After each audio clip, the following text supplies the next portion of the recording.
Hello everyone. Second lecture, yes, unfortunately has to be recorded because I am currently in a lab class. So today I'm going to have a look at a shot or a bunch of shots that a friend done when he worked on Star Wars Rogue One. So go through there, just break down the shots, essentially what he done, kind of what was behind the scenes and all that stuff. I'm used to doing this in front of an audience, I guess, with the students, and it normally takes some questions. So because there's no one there, I suspect this isn't going to take an hour. If that's the case, then I've also got a shot that I done last year just to try out to do the Iron Man mask basically, and I'll go through that as well and show you how I tackled that just as a test to see if I could do it or not, essentially. So the person is a friend of mine I've known from school, and I believe he currently still works at Jellyfish Pictures in London. So he needed permission of Jellyfish to show these shots and to show me kind of the nuke files and that. So as a way of me saying thank you to him, the company had asked that I show their show reel. So here's the show reel from Jellyfish first to start us off.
So that really gives you a bit of a look as to what Jellyfish are as a company.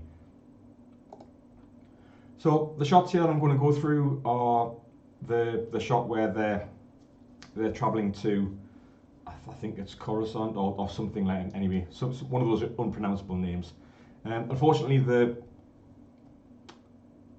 PowerPoint doesn't want to show the video for some reason, so I just need to click on it, and you can see the shots here that I'm going to talk about.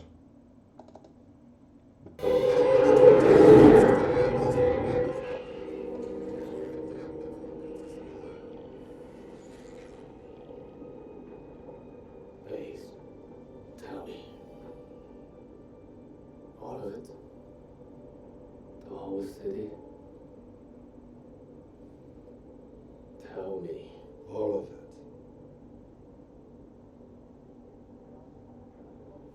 I hope there's no spoilers here for you. Understood.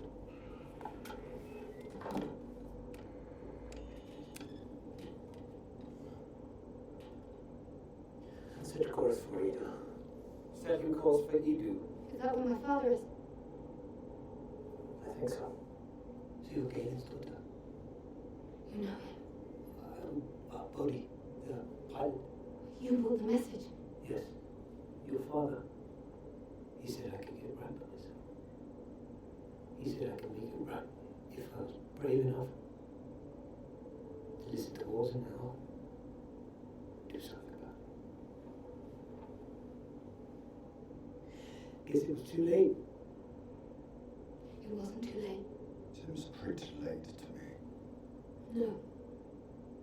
We can beat the people who did this. My father's message. I've seen it. They call it the Death Star. But they have no idea there's a way to defeat it. You're wrong about my father. He did build it. Because he knew they'd do it without him. My father made a choice. He sacrificed himself for the rebellion. He's rigged a trap inside it. That's why he sent you to bring that message. Where is it? Where's the message? It was a hologram. You have that message, right?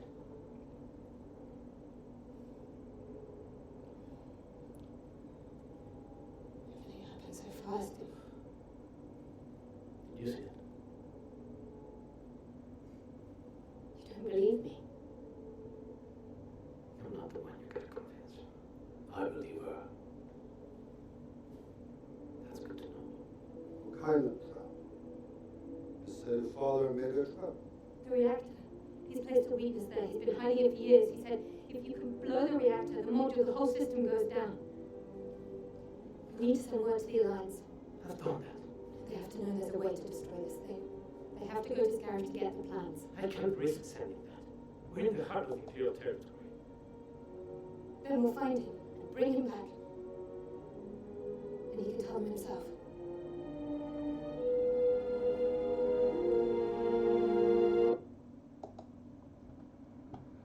So quite a few shots in that sequence. That was nearly 3 minutes long, and that was all given basically to the one team to complete.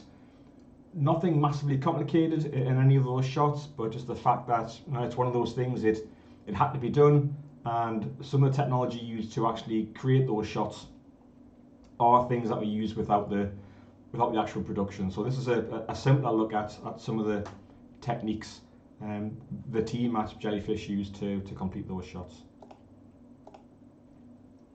So it says there are approximately 20 shots for that sequence, and the main elements. So at this point, hopefully I'll get some feedback from the students, but obviously I can't at the moment. So just breaking down what was inside of there. The original plate footage, obviously, so the stuff that was shot actually on set. Match moving, so they weren't really flying through a star field, obviously. So a lot of stuff they're trying to match the actual set they were on, that small spaceship area, and obviously the external shots and as well. Any green screen stuff that needed to be done, or blue screen, or however the effect was achieved. And some rig removal as well. So obviously, they're flying a spaceship there with windows, and they're not really, I said, really in space. So there's some things that may need removing from the actual plate itself. And lastly, some set extension. So anything that was in the original shot perhaps wasn't up to scratch in terms of the actual set itself, and needed to put some more stuff in, or just general bits and bobs like that. And obviously the colour correction there at the end, going through the various shots one by one. So just starting with before they even get this footage to work on, it's already gone through a few steps essentially. So it says there that the denoising of footage is quite processor intensive. So if you've used Nuke and maybe kind of your ISO levels are quite high, and you're starting to get a bit of RGB noise in your footage, or you've got a really dark scene and you've got a really either boost the values in something like Nuke, or you've got to say, you've got to really crank the ISO up to try and get the actual image light enough, and that starts to produce noise, because basically you're multiplying obviously all the RGB color of the pixels up. So you start to get this grain here on the left hand side, and you need to get rid of that. It slows down the comp process considerably. So if you've tried to use Nuke already and you've got a fairly grainy scene, and you just stick a denoise node in there, having to denoise every single frame as you go through the comp, it really starts to slow down your work. So a lot of the times I would do the denoise process first, and then just work on the actual denoised footage, because it just, using that first few minutes or 10 minutes or so to get rid of all the noise in the shot makes the actual comp process and all the editing and the fun stuff a lot more quicker to do. So it says then the grain is reapplied at the end of the shot. So when you've taken the normal film grain out and you've got all this digital grain here on the left hand side, once you've removed that, to get the flatness of a CG image and the actual footage combined, you then got to put the grain back into the shot again, based on whichever type of film effect you want to create. So the original footage actually comes to the comp team already denoised, so they haven't got to go through that process themselves. So the most used version is Neat Video, and despite its very simple name, it does a really good job of denoising still footage and moving footage, etc. And it's pretty much the de facto standard, I guess, in the industry at the moment. You can see that that's available for a lot of software as a plugin. Unfortunately, we don't have it, so we've got to stick with the Nuke stuff. But the Nuke stuff does a really good job as well. It's just obviously a bit of paid for software tends to do a better job, essentially. So the footage is also tracked as well, especially on the big shows. When you get this footage, it goes off to a match move team, and they will track all the footage for you and make sure that everything lines up. And as you can see there's a Maya file with an awful lot of locators in it, and those locators are obviously the output from whatever tracker they've been using. And the cloud data that this thing produces is also part of the data that they hand over to the comp team. So the comp team have as much information as possible to create the visual effects. Every shot is tracked, so even if it's not going to get any kind of CG put onto it, then they still track every shot. Obviously for the big productions, like it said, but it's always there in case somebody notices something in the future and they go, oh no, I wish we had to remove that, or perhaps they don't like the look of something and they actually do want to change a background or a panel of some sort. So it's already tracked in advance. So Nuke is capable of this, but again, it's not the industry standard one. I've got pretty good results from Nuke, and I'm sure that people who can't afford all the extra plugins have done exactly the same as well. But in terms of 3D tracking software, the one, if money is no object, that the companies go for is 3D Equalizer. We do have 3D Equalizer, I believe, at the university. So if you want to try and learn some tracking software, then give 3D Equalizer a go. I'm pretty sure we've still got it. So what do they do before the tracking? Obviously, with all this data coming in, well, they've got to undistort the footage first. So, and it doesn't matter which lens you use.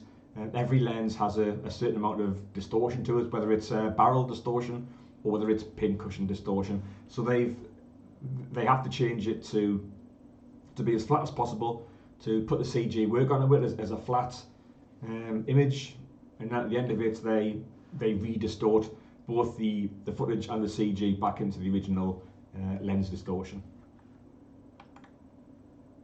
So in order to help with the tracking accuracy, what do you think they used?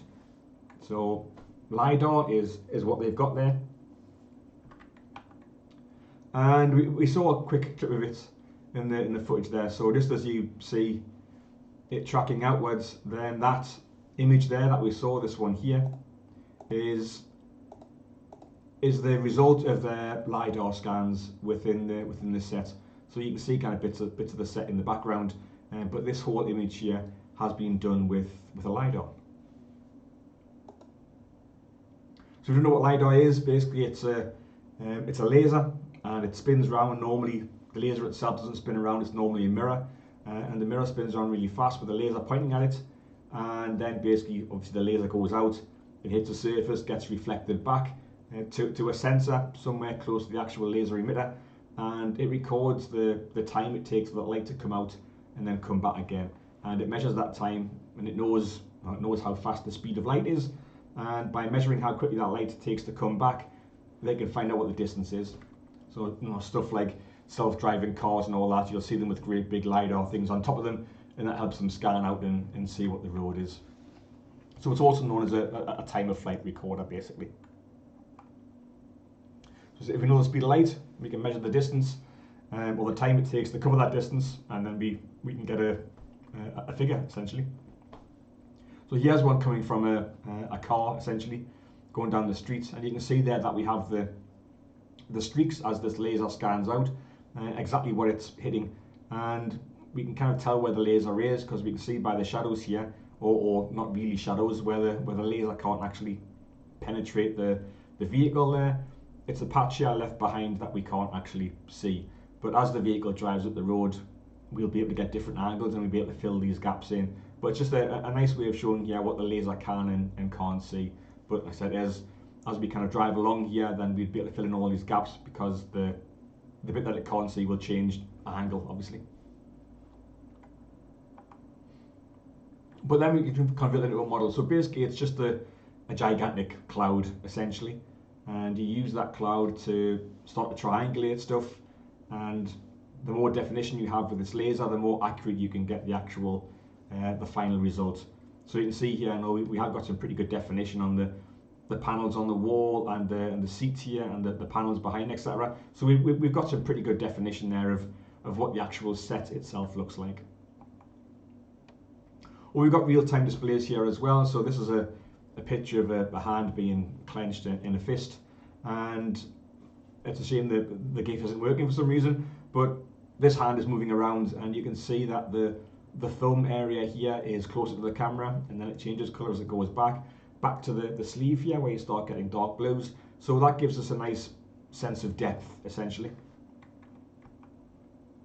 So if you've ever used the Kinect, the original one, I guess, or the newer one as well, and you've put it into its kind of test mode, you can move around and jump in front of it, and you can actually see what the Kinect sees. So it's got an RGB camera, and it's got a depth camera, and I believe it's also got an infrared camera as well. So those three in the Kinect are really good for allowing you to track the player's movements. And this is kind of similar here with the iPhone. And the iPhone now has a depth camera built into it, and you can point the camera at your face, and you can do facial capture now with the iPhone. And it knows basically kind of that your nose is up the front, etc. So it can start to draw really nice 3D images. Two things here. We've got photogrammetry, which is another way of managing to see images around you stuff. There's the Matterport device, and you can see here that we've got a downward pointing, an upward pointing, and a parallel camera. So it's taking 3 photographs to get the full height of the room. And then here we've got some sensors as well to track where the camera is looking, and it knows whereabouts it is in the 3D space. I believe that the engineering department has one of these. Probably a little bit late for you guys now being in the final year, but it is something potentially that we might be able to use. I've never seen a student use this yet, but it is there, and I believe it's part of the university help file, and you can walk around various buildings like the Stevenson, and it shows you all the rooms, and you can click through room to room. Similarly again here, if you're primarily a gaming person, I'm sure you've seen people captured by a lot of this stuff to do the mocapping. Then we're inside a room here. You stand there in your A pose or your T pose, and you get this hemisphere, or in this way just basically a cylinder, and all the cameras take a photograph at the same time, and from all those cameras you can then generate a 3D model from this really nicely, because obviously it's going to be fully textured as well, and with some very flat lighting, you get a really, really good base here to either go in and retopologize the character, or you can use it as is and just add a skeleton to it.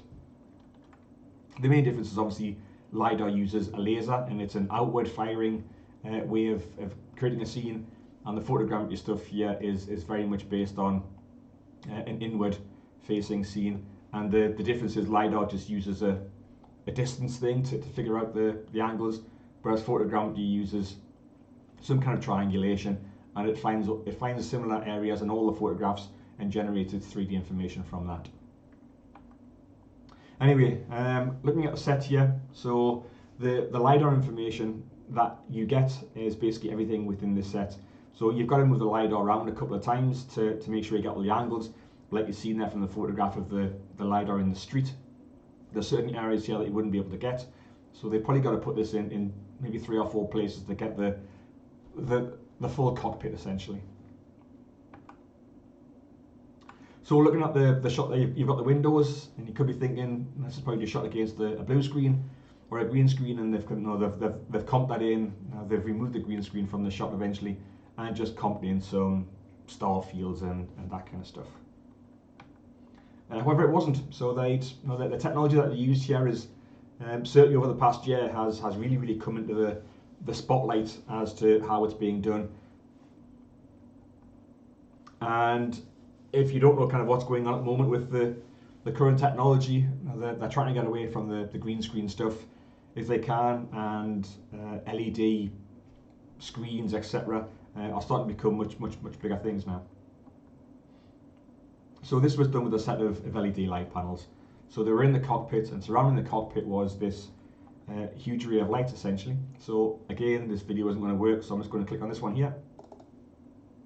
Current and future innovations in this space will include things like projectors or LEDs to generate dynamic lighting on set, like we did here with LEDs for Rogue One with our DP Greg Fraser. Or more recently for Solo, our DP Bradford Young and our visual effects supervisor Rob Rado used rear screen projections surrounding the cockpit of the Falcon to not only create the reflection of hyperspace in the eyes of the actors, but also to provide final pixels that actually ended up in the film as captured by the principal camera. Now, this is really an idea of technology coming full circle. Using rear screen projections, which is an old piece of technology, and combining it with new digital methods. Now, finding ways to bring these digital elements into the set, helping inspire and provide motivation for actors, these are really the goals that we're after right now. Current and future innovations in this space will include things like projectors or LEDs to generate dynamic lighting on set, like we did here with LEDs for Rogue One with our DP Greg Fraser. So if you've seen anything, I suppose the biggest one at the moment would be the Mandalorian, and the Mandalorian is using these massive, large LED screens to produce the backgrounds for a lot of the shots within the film. Budget-wise, the initial setup of these screens obviously is quite expensive and out of the reach of most companies, and certainly small budget companies. But for the large companies where you can afford to spend an additional large amount of money and it's going to be used over and over again, the purchase of these LED screens is certainly more economical than moving the whole film crew around the globe, trying to find these spaces where you can actually create the film and scouting around and that stuff. So we can actually light the cell by these LED panels now. So it's LED, they give off lights, and if you have those lights actually shining in the set, then you can obviously create the light that you need within the shot itself.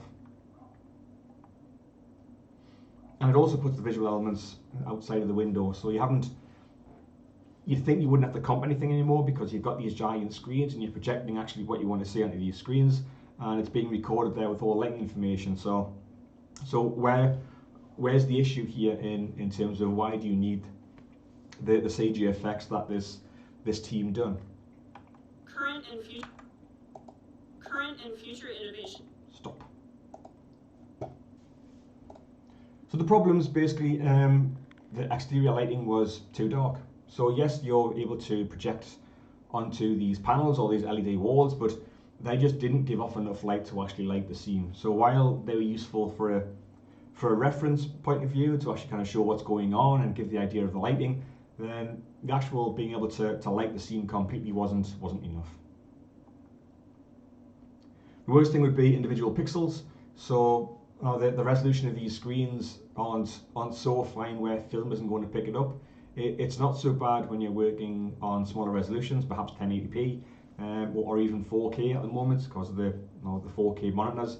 But so every now and then you would see kind of this row of pixels actually in the shot, and obviously you don't want that from a film point of view. And so the focal plane could be wrong. So why would the focal plane be wrong? Well, essentially there's supposed to be a spaceship in a star field, and these stars are supposed to be light years away, but in reality they're on a screen outside the cockpit, so the depth there is wrong. So as much as you're seeing the action going on, it's in order to kind of, if you want to do a very shallow focus, then because you've got the screen in the background, actually managing to blur out the background isn't quite as easy, because the panel obviously is a lot closer than what it would be in real life. They also didn't wrap all the way around the cockpit, so there was times where they were shooting perhaps at an angle that was too far to the side, and the actual screen didn't manage to wrap around through all the windows. So there were sections of the window where the panel would stop, and then all you would see was the actual scenario they were filming in, so whether that was a wall or a ceiling or whatever it is. So that bit had to be added back in as well. Thankfully though, they had all the original CG renders, so they were just projecting a CG star field. So rather than project it onto a screen with all the various warping they had to do, they just had the original light footage essentially. However though, there were problems. So in the original set, they actually had glass in the spaceship still, which obviously isn't a great thing. Usually it's removed and the glass is just replaced, but this time they actually had the glass still in the spaceship, and this would cause problems with reflecting the set, and obviously the people with the cameras and everything else actually behind the scene, and you could start to see them actually in the glass as the cameras moved around. So you can see the production crew. So each window had to be rotoed out. So you can see just in that shot there, we've got 1, 2, 3, 4, 5, 6, including that little tiny bit down there in the corner, and that would be obviously painstakingly removed from every shot where you could see a window or outside. And the LiDAR was used for a lot of these shots. So once they had the camera information, they had the lens information, they've got a perfect representation of the actual shot, and it's already been tracked for them. So the work that the comp crew had to do was quite minimal at this point, because all of the prep work had been done for them. It didn't pick up the glass during the scan, obviously, which is good. The laser just went straight through. It probably bounced back something off the glass, but not to the point where it'd get a good fix. So replacing the glass, how did they go about doing it? So they created individual planes, just nice and simple in Maya. You can see here that we've got the LiDAR data as a mesh, and they just go in there and very basically create some polys within Maya, and made them wide enough that when it comes to coming them back into the shot, you can go and create a mask, and you can mask out the areas that they don't actually need. They kept the default UV map, it literally was just a grid that was slightly bent, and they'd gone in there, and because they had the data, they could line these windows up nice and easily. The windows were then imported into Nuke as Alembic files, so they had the camera tracking information in Maya. They've now put these windows actually into Maya and saved the windows out and all the animation as an Alembic, and then that was brought into Nuke. Once in Nuke, they were lined up with the camera for the match move, and then they kind of started being able to put the various effects onto it. The understroke was reversed after all the effects were done, and the CG elements were lined back up with the footage again. The planes themselves were dirtied up though, so we didn't just want a very, very shiny reflective bit of glass. We wanted to be able to see that the ship had some use to it, and they needed to dirty up the various elements of the glass. They said they just took some stock footage from whatever company where you can get, you know, dust and scratches and fingerprints and all this stuff. I just added into the shot to break up, to make it look like there's a window there, so we actually had some depth to the scene itself.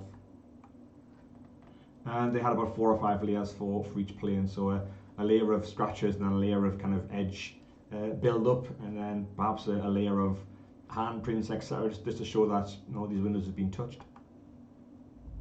And anything else that needed that wasn't in the stock footage, they just added by scratch on the bun into Nuke just by hand, by using the paint tool.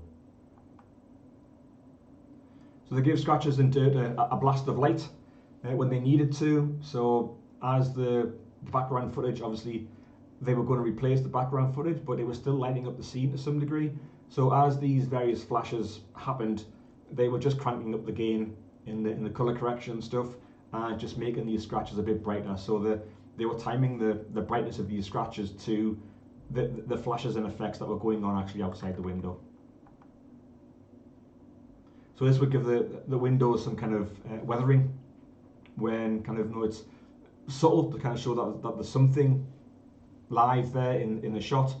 But when you see one of these flashes, one of these streaks, then they just basically pop the texture there to be super bright, and you can see that the light is refracting through all these various smudges, etc.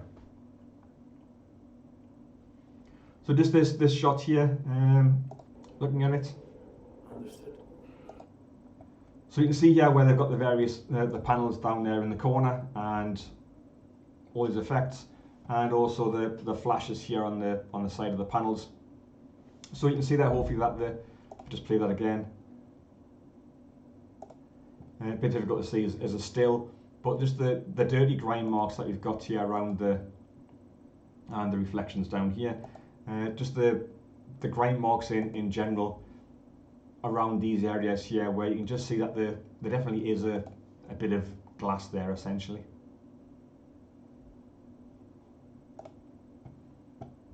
So they use the Luma key on the star field, and they use that to create an alpha channel, essentially.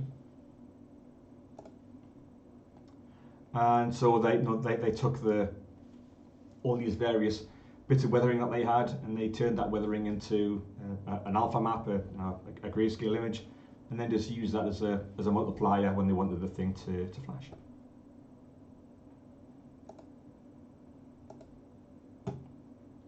So the actual hyperspace effect was done. The effect of the star field, etc., was a QuickTime file from ILM. You know, they had the original footage of the Millennium Falcon and all this stuff. They were obviously the main contributors to the VFX in the movies. So they got the star field effect from ILM. I was told that it was a massive, it was like an 8K render, this file. And they didn't actually know if it was at what point this kind of file had been played. But they could use it now to start chopping up and using bits of this footage when they needed it, you know, to show it kind of whizzing past the windows, etc. So a great big card was produced by the comp team, and they simply played the footage on these cards. So every time they needed a shot where they needed to look through the windows, they would take a bit of this footage and they would play it, and they would try and match it to the various flashes, etc., that were going on inside the cockpit. And they said kind of that they could use the time offset stuff. So if there was a particular flash that they wanted to see, then they could just scroll the video backwards and forwards to find a flash at this bit here, which would light the interior of the set, and then they can match that flash in the CG to match the flash on the actual set itself. So they're most lined up, but some needed additional hits, which, like I said before, they were just cranking up the gain in the color correction or whatever to give that a little bit of a pop. And just using a key mix, they said. So they're just basically getting a white panel of some sort, and then they're just basically mixing that white panel just to increase the intensity of all these effects here going on. Only 3 people working on the shots, and the script there was a lot bigger, but they said essentially this is how it broke down. So they created a master script that they basically all worked from. So the shots had some consistency to them in terms of how they were actually set up, and with a CG supervisor overlooking this whole thing, then if everyone uses the same file, then if anything goes wrong, it's very easier to find what's gone wrong within the process if they all follow the same rules by adding things together and then coming with the final output at the end. So the main plate coming in, this was the plate that had obviously all the denoised and the undistorted plate put back in, and all the shots here that were rotoed if they needed it. So they could roto a shot and bring it in here for the denoise plate that they could basically merge in with the original. And then we've got the CG plate here down here. Again, if you create the roto plate down here, you can plug it into the footage to get rid of stuff like windows and that stuff, and then again you can use that down here to remove everything else just by inverting the alpha channel, and then using that to put the CG background etc. actually back in again. And then it's a bit here at the end. Now you've got the main plate to bring back in again, just in case for some reason you've lost the you've played with various levels and color corrections etc.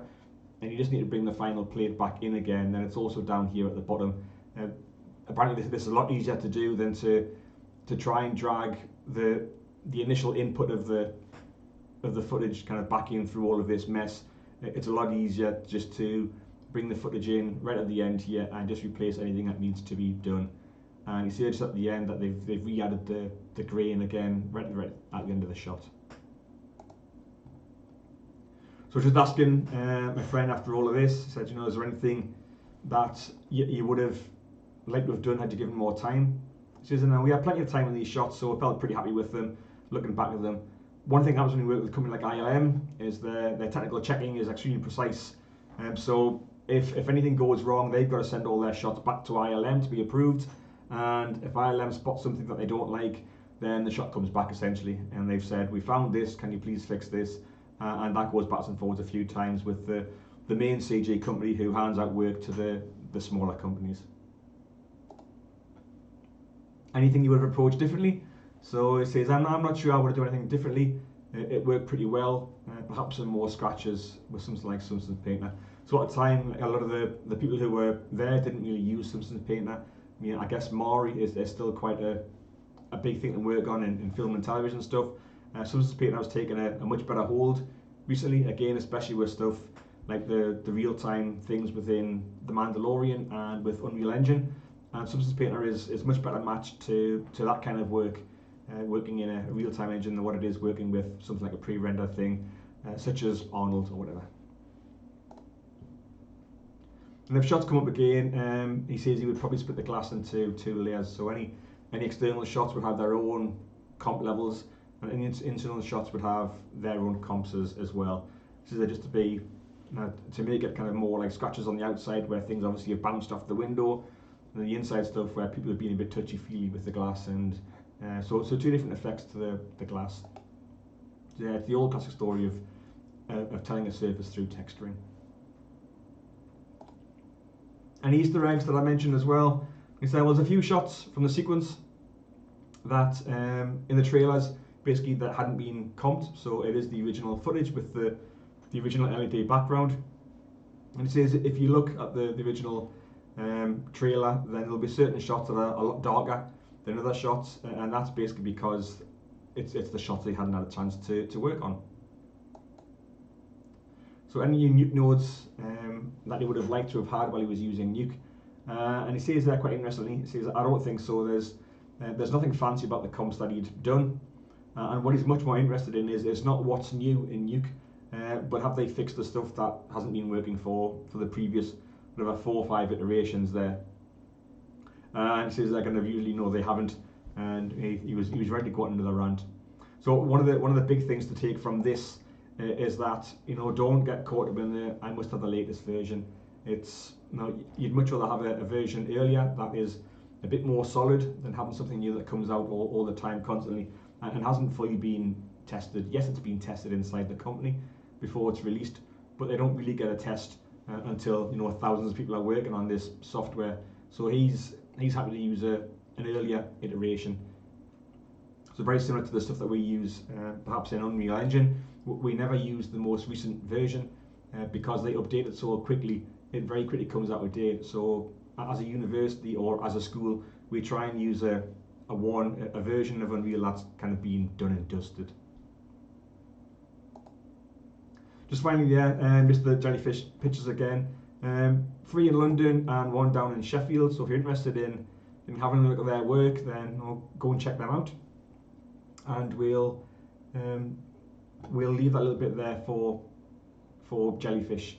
It looks like I've got a bit of time to quickly go through my Iron Man thing, so I'll switch over to that and I will be back in a second.